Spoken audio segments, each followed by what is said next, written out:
286장 찬송하심으로 화요일 새벽 기도회를 하나님 앞에 드리겠습니다. 찬송가 286장 주 예수님 내 맘에 오사.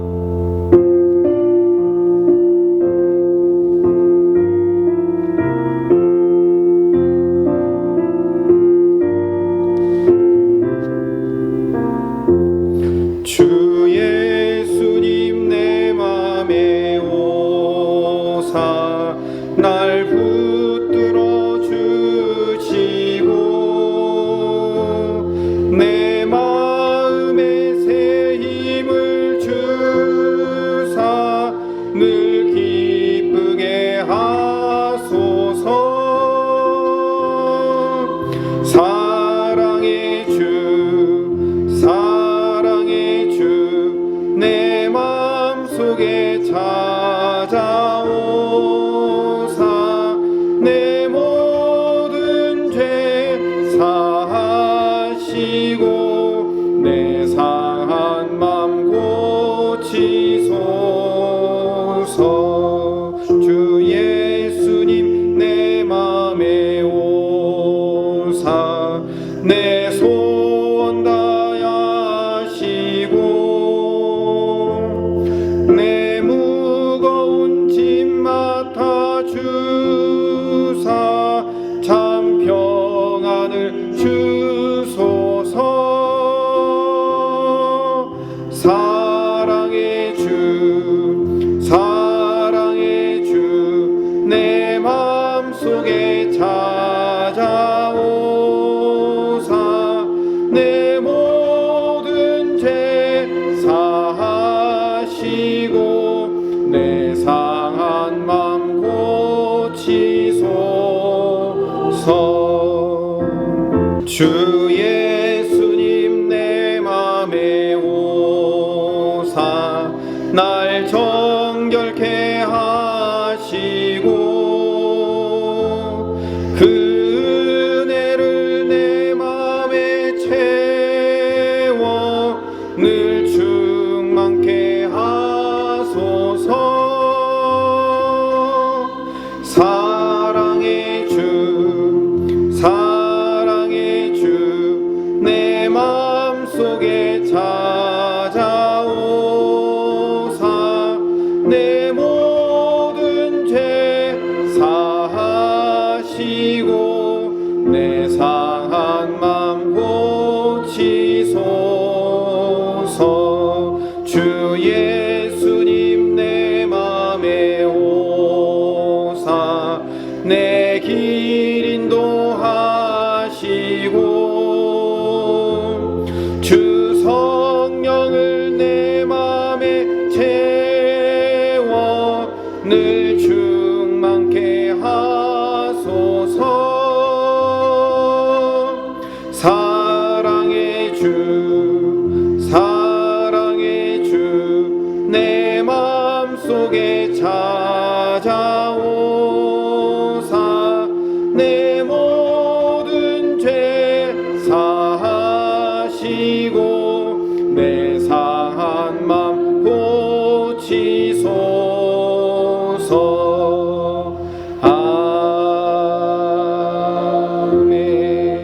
아멘. 기도하겠습니다. 다음 세대들을 위해 기도합니다. 어린이들과 청소년들과 청년들이 어디서 무엇을 하든지 최선을 다하는 삶 살게 하시며 헌신된 주의 백성이 되어 이 땅을 이끌며 주의 교회를 이끌며 섬기는 지도자들로 삼아 주시옵소서. 돈 벌어 남 주고 공부해서 남 주는 인생으로 그들의 목표를 자기 자신이 아니라 다른 이웃을 위한 목표로 삼아 살아가게 하여 주시옵소서.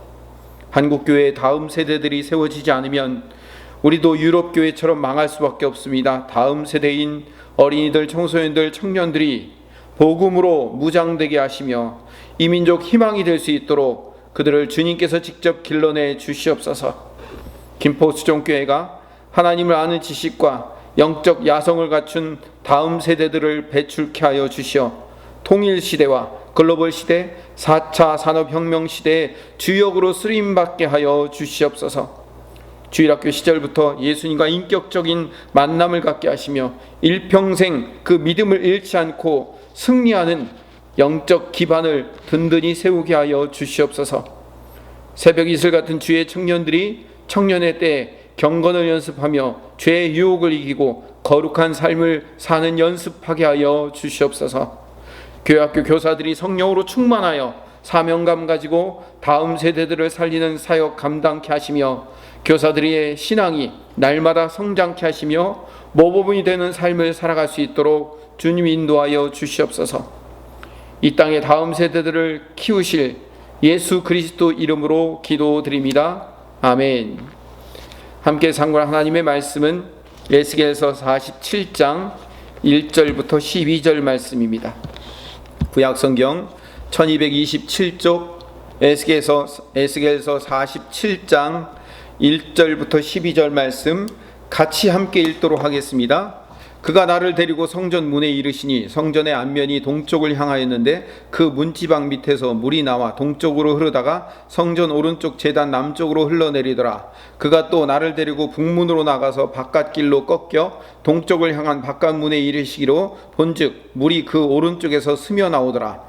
그 사람이 손에 줄을 잡고 동쪽으로 나아가며 천척을 측량한 후에 내게 그 물을 건너게 하시니 물이 발목에 오르더니 다시 천척을 측량하고 내게 물을 건너게 하시니 물이 무릎에 오르고 다시 천척을 측량하고 내게 물을 건너게 하시니 물이 허리에 오르고 다시 천척을 측량하니 물이 내가 건너지 못할 강이 된지라. 그 물이 가득하여 헤엄칠 만한 물이요 사람이 능히 건너지 못할 강이더라.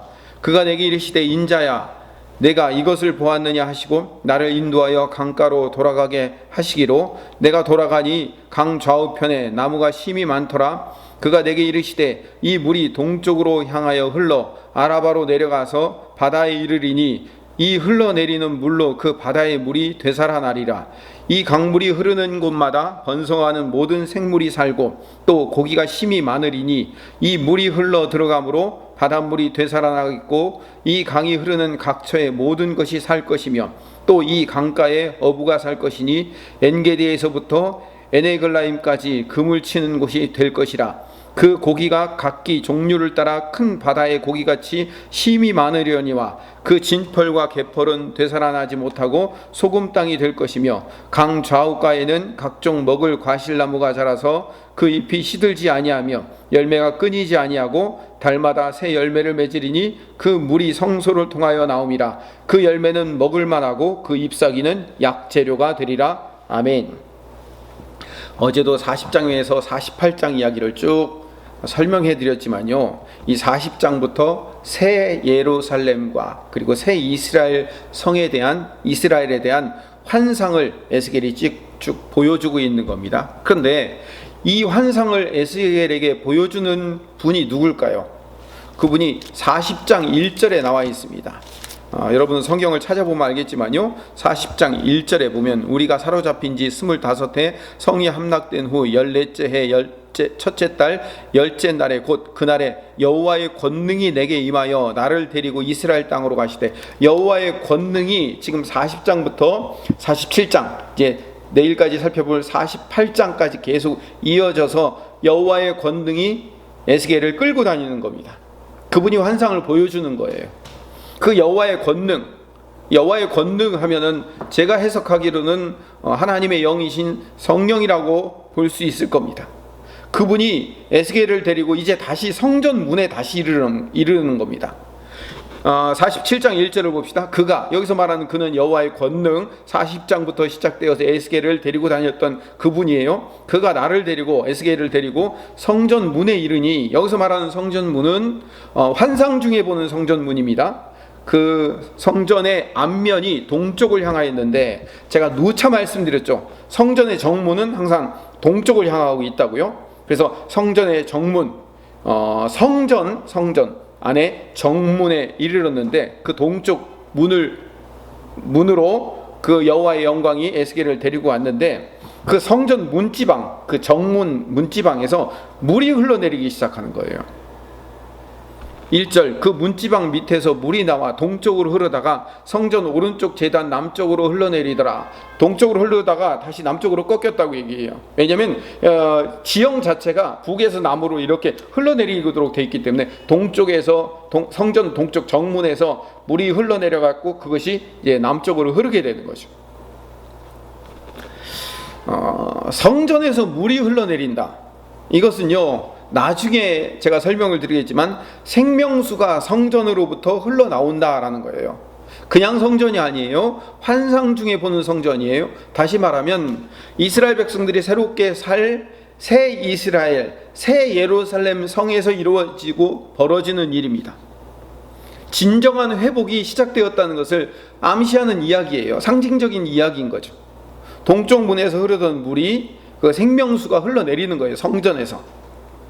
2절에 보면 그가 또 나를 데리고, 여기서 말한 그는 여호와의 영광, 그가 나를 데리고 에스겔을 데리고 북문으로 가서 바깥길로 꺾여 이제 바깥으로 나가는 거예요. 성전 바깥으로 나가서 동쪽을 향한 바깥문에 이르시기로. 아까 동문은 성전 안에 있는 동문을 얘기하는 거고, 지금은 뭘 얘기하냐면 성전 전체, 성소가 아닌 이 성전 전체 벽을 지나서 이렇게 북으로 이렇게 해가지고 다시 동쪽 문, 이 성전 전체의 정문으로 나온다는 얘기예요. 거기서부터 물이 흘러내리는 거예요. 성소 안에서 흐르던 물이 이제 점점 차올라서 성전 바깥 정문으로 흘러내리더라는 얘기를 하고 있는 겁니다. 그 물이 얼마나 흘러내리기 시작하냐면 3절을 봅시다. 그 사람이 손에 줄을 잡고 동쪽으로 나아가며 천척을 측량한 후에 내게 그 물을 건너게 하시니 물이 발목에 오르더라는 거예요. 발목에 올랐어요. 그러니까 그 성전 동쪽 문에서 흐르던 문이 바깥 문 동쪽으로 흘러내리기 시작해서 그 물이 점점 차오르기 시작하니까 천척을 지나니까 어느 정도가 되냐면 발목에 차오르더라는 거죠. 그 다음에 4절에 보니까 다시 천척을 측량하고 내게 물을 건너게 하니 물이 무릎에 올랐어요. 다시 천척을 측량하고 물을 건너게 하니까 이제는 허리에 올랐어요. 다시 천척을 측량하고 물을 건너보라고 얘기하는데 이제는 건너지 못할 아주 큰 강이 된 거예요. 그 물이 가득하여 헤엄칠 만한 물이요 사람이 능히 건너지 못할 강이더라. 성소 동쪽 문에서 흐르는 물이 쫄쫄 흘러내리는데 그것이 성전 큰 정문으로 흘러내리기 시작하더니 그것이 점점 많아져 가지고 발목, 무릎, 허리, 나중에는 그 강을 헤엄쳐서 더 이상 건너지 못할 큰 강으로 바뀌더라라고 이야기를 하는 겁니다. 그래서 1절부터 5절까지의 이야기는 성전에서 나온 그 물이 강이 되는 과정을 설명하고 있습니다. 그 다음에 6절부터 12절 말씀은 그 물이 어디로 흘러가며 그 물을 통해서 어떤 일이 벌어지는가를 설명하고 있습니다. 그러니까 여호와의 영광, 그가 에스겔을 강가로 다시 돌아가게 하는 거예요. 저 끝에까지 갔던 더 이상 헤엄칠 수 없을 정도 넘치는 그 강물 거기까지 갔다가 다시 돌아오게 만들어서 그 강가를 보게 만들었는데 그 강 좌우편에 7절을 봅시다. 내가 돌아가니 강 좌우편에 나무가 심이 많더라. 나무가 심이 많이 자라나는 거예요. 근데 8절에 보니까 물이 동쪽으로 향하여 흘러 아라바로 내려가서 바다에 이르리니 이 흘러내리는 물로 말미암아 그 바다의 물이 되살아날 것이다 라고 말씀하고 있습니다. 제가 요한계시록 할 때도 말씀드렸고 에스겔 할 때도 계속 말씀드렸지만 바다는 늘 성경에서 악의 상징이라고 누차 말씀드렸습니다. 그런데 하나님의 성전에서 흐르는 물이 강이 되어서 아라바 바다로 흘러내려가니까 그 바다, 악의 상징이고 죽음의 상징이었던 그 바다의 물이 되살아나더라는 것이죠. 하나님의 놀라운 회복의 능력이 얼마나 큰가를 보여주고 있는 겁니다. 9절을 봅시다. 그 강물이 이르는 곳마다 번성하는 모든 생물이 살고 또 고기가 심이 많으리니 이 물이 흘러가므로 바닷물이 되살아나겠고 이 강이 흐르는 각처에 모든 것이 살 것이며.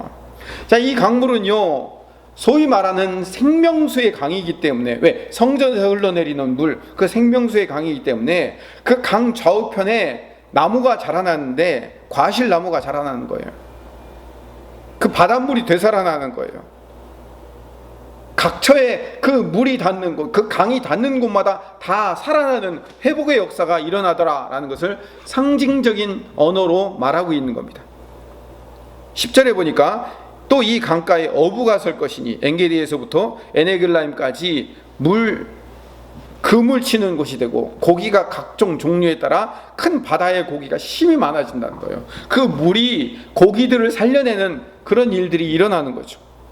12절을 봅시다. 12절에는요 엄청난 일이 일어납니다. 강 좌우가에는 각종 먹을 과실나무가 자라서 그 잎이 시들지 아니하며 열매가 끊이지 아니하고 달마다 새 열매를 맺으리니. 원래 나무는요 대개 열매를 1년에 몇 번 맺죠?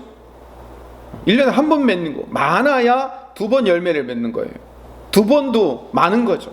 1년에 한 번 정도 열매를 맺는데 이 생명수의 강이 통과한 강 좌우편에 선 나무, 과실나무들은 매달 열매를 맺는데 매달.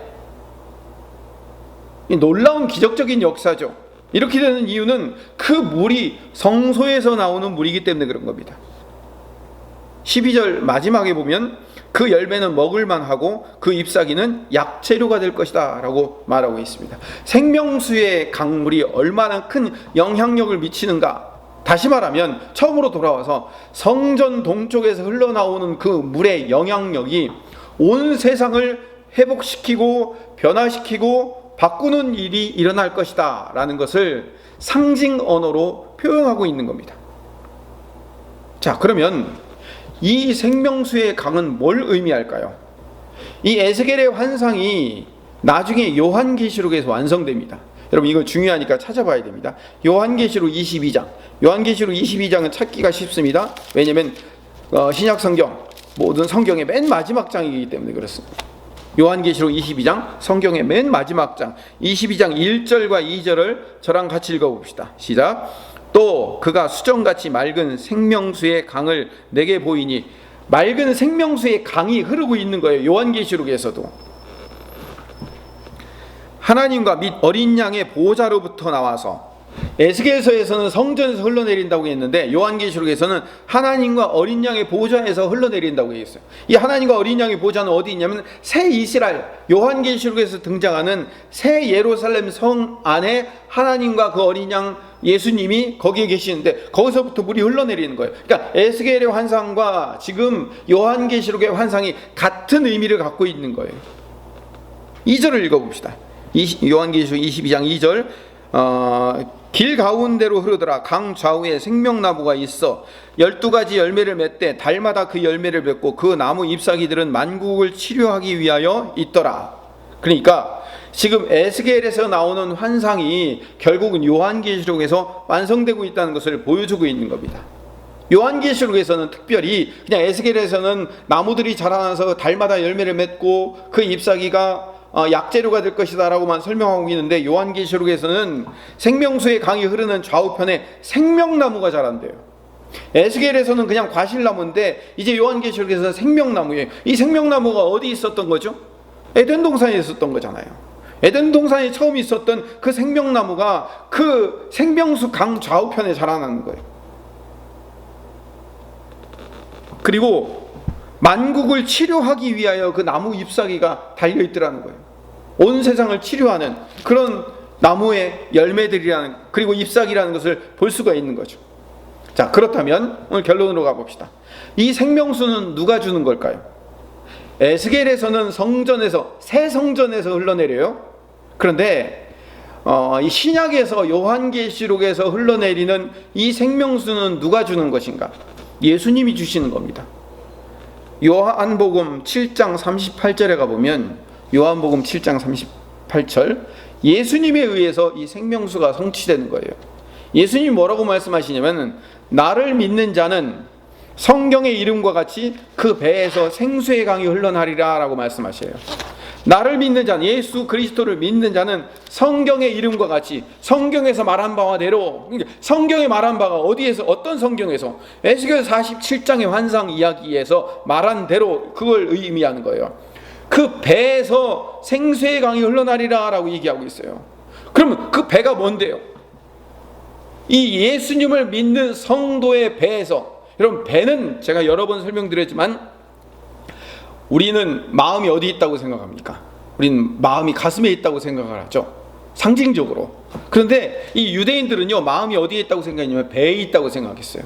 그래서 그 마음에서 생수의 강이 흘러나리라고 말씀하고 있는 거예요. 뭐처럼? 에스겔서 47장의 환상처럼. 그러니까 여기가 성전인 거예요. 어제 말씀드린 대로 우리 성도는 왕같은 제사장이기도 하지만 성령님이 거하시는 성전이기도 합니다. 예수님이 십자가를 지시고 부활하셔 승천하신 다음에 성령님이 우리 마음 안에 오셨어요.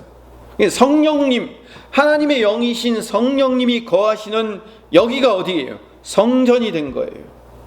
우리는 성전이에요. 사도 바울 선생님이 말씀하시기를 너희가 하나님의 성전인 걸 알지 못하느냐라고 말하고 있잖아요.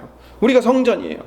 하나님의 영이신 성령님이 거하시는 성전이에요. 그렇기 때문에 이 성전인 우리 마음 안에서 생명수가 흘러나올 거라는 거예요. 예수님을 믿는 자들에게는 그 마음 안에서 생명수가 흘러나와서 이 생명수가 어떻게 한다고요? 온 세상을 치료하는 생명의 강이 될 거라는 거죠. 제가 지금 해석하고 있는 이 해석이 전형적인 구속사적 해석입니다. 여러분 오늘 설교로 굉장히 주의 깊게 들어야 돼요. 제 설교의 해석의 의미를 잘 아셔야 돼요. 구속사적 해석. 에스겔의 이야기가 예수님을 통하여서 요한계시록에 성취된다는 이야기예요. 그래서 우리가 성경을 깊이 묵상하고 많이 읽고 깊이 읽어야 될 이유이기도 합니다. 오늘 말씀의 핵심은 예수님을 통해, 예수님의 십자가 사건을 통해서 예수님의 영이신 성령님이 내 마음, 이 성전 안에 거하여 예수님을 믿는 자들은 이제 우리 안에서 생명수를 뿜어내는 자들이 될 수 있고 되었다는 거예요. 물론 내가 만드는 게 아니에요. 내 안에 계신 성령께서, 내 안에 계신 성령 하나님이 내 마음 가운데 생명수를 흘러나오게 만들어 주신다는 거예요. 내 입을 통하여, 내 삶을 통하여서 생명수가 흘러나와서 내 주변에 있는 모든 사람들이 치료받고 치유되고 회복되는 놀라운 역사를 일으킬 수 있는 존재들이 누구예요? 성도인 우리들이에요. 왕같은 제사장이며 우리 성도들이 바로 그런 역할을 감당해야 될, 생명수의 역할을 감당해야 될 자들인 거죠. 그러나 우리가 그 역할을 감당하고 있습니까? 좌우로 갈려져 싸우느라, 자기 배를 불리고 입속을 채우느라 우리 성전된 우리 교회들이 생명수를 전달하지 못해요. 썩은 물을 전달하는 자들이 되어버렸어요. 그 입을 통해서, 그 삶을 통하여서 생명수가 전달되지 않아요. 우리의 입술을 통해서, 우리의 삶을 통해서 나오는 물을 마시고 우리의 행동과 우리의 태도를 보고 우리의 빛과 소금의 역할을 감당하는 우리의 말과 태도를 보고 주변에 있는 사람들이 살아나야 되는데 교회 때문에 죽겠대요. 교회 때문에 사람들이 죽어간대요. 교회가 생명수 역할을 감당하지 못한 거예요. 누구의 책임입니까? 우리의 책임? 아니요, 내 책임입니다. 저와 여러분의 책임입니다. 우리가 다시 회개해야 됩니다. 서로 갈라져서 싸울 게 아니라 회개부터 해야 돼요. 내가 그 역할을 감당하지 못했기 때문에, 누구 때문에가 아니에요. 내가 그 역할을 감당하지 못했기 때문에, 내가 생명수의 역할을 감당하지 못했기 때문에, 내 안에서, 내 삶에서, 내 입술에서 생명수가 뿜어나오지 못했기 때문에, 죽은 물이 나왔기 때문에 지금 이 상황이 된 거예요. 오늘 이 말씀을 듣고 우리 모두가 같이 회개합시다. 이제 다시 회복합시다. 회개하고 회복합시다. 우리의 입술을 해서, 우리의 삶에서 빛과 소금의 역할을 감당하고 생명수가 뿜어져 나오는 진정한 성전의 역할을 감당하는 우리가 될 수 있도록 해달라고 하나님 앞에 회개하는 마음으로 기도하시기를 간절히 소망합니다. 기도하겠습니다.